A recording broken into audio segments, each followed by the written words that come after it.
Uy, Pads! Uy, Mads! May buntag, Pads! May buntag pod! Naku, imaritis ay mong haba. Uy! Usap lang nga marites, Mads. Basig daan na nga. Kachika ha? Kabalo ba ka kagabi eh? Kanay mo papa, perting hubuga. Pantugrawa ka uli gabi sa balay, Mads. Hubog kay siya, Pads. Kabalo ka, Unya, Mads. Pads. Unya, Mads. Dito nakatulog sa mo ang kwarto. Na! Unya, Mads. Masamay na buhat niya dito. Pads, kana mo rin papa to. Pads, nawa pa man din na. Pikas! Ano, pikas? Wa pa na pikas!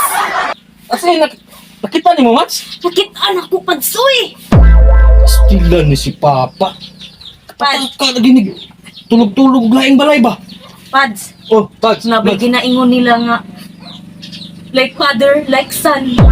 Dili, Mads. Uy. Pikas. Pikas ni ako, Mads. Nausa ba ka, Mads? Paligtar gini si Papa unya. A few moments later. Upa!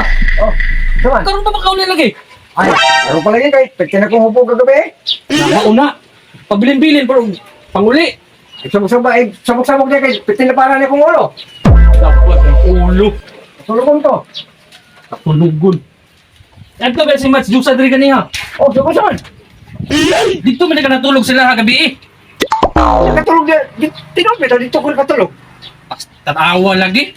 Nabulabog na. O sige, bulabog. Nang sa kuwa nga.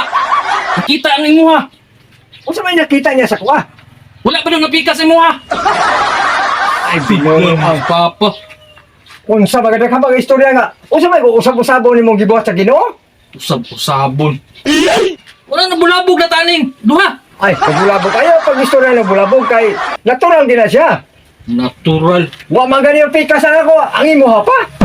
Mao gani. Nga pa mampikas sa tondo ha. Nabulabog na. Ah, pasag din na sila.